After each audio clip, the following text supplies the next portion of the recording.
6월 13일 한절 묵상입니다. 오늘 한절 묵상은 신명기 30장 14절 말씀입니다. 말씀 읽겠습니다. 오히려 그 말씀은 내게 아주 가까워 내 입에 있고 너희 마음에 있어 너희가 순종할 수 있다.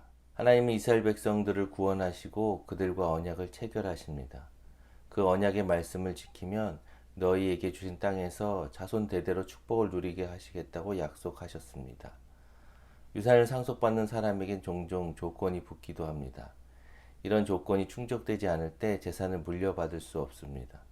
그 조건이 상속자에게 가능한 경우도 있지만 불가능한 경우도 있습니다. 이스라엘 백성에게도 하나님이 주신 축복을 누릴 조건이 있습니다. 모두에게 주어지지만 그 은혜를 지속적으로 누릴 수 있기 위해서는 그들이 지켜야 될 일들이 있습니다. 하나님께서 그들에게 많은 것을 요구하지 않으셨습니다. 그들이 지켜야 할 것은 하나님의 말씀대로 사는 것입니다. 특정한 장소에 들어가도 지켜야 될 규칙들이 있습니다.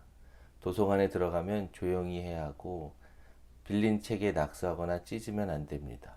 그런 규칙을 지키지 않으면 쫓겨날 수밖에 없습니다.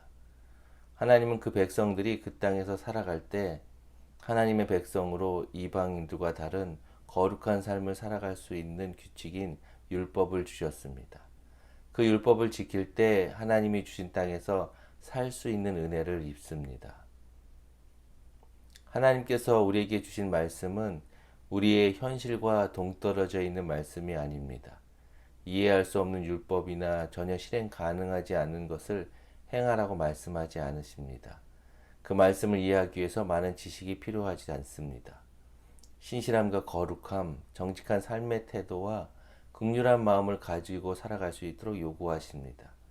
그 일이 실현 불가능한 일이 아닙니다. 우리가 말로 표현하고 실행할 수 있는 일들입니다.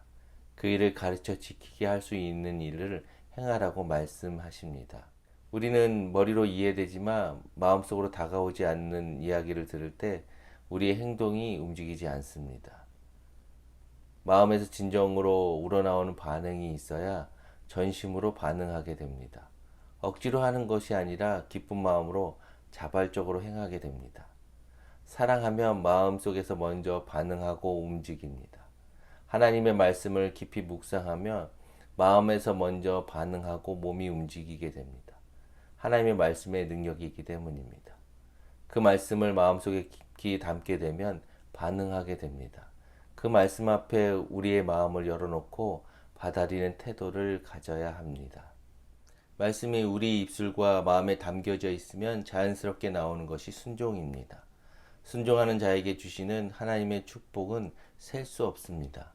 시간을 초월하여 세대를 넘어서 주시는 축복이기 때문입니다. 순종하는 삶을 살기를 원하십니까? 말씀을 가까이 하십시오. 말씀을 가까이 하는 것은 그 말씀이 내 입술에서 내 마음에서 항상 떠나지 않게 하는 것입니다. 그러면 그 말씀이 우리를 하나님께 더 가까이, 은혜에 더 가까이, 축복에 더 가까이 가도록 인도해 주실 것입니다.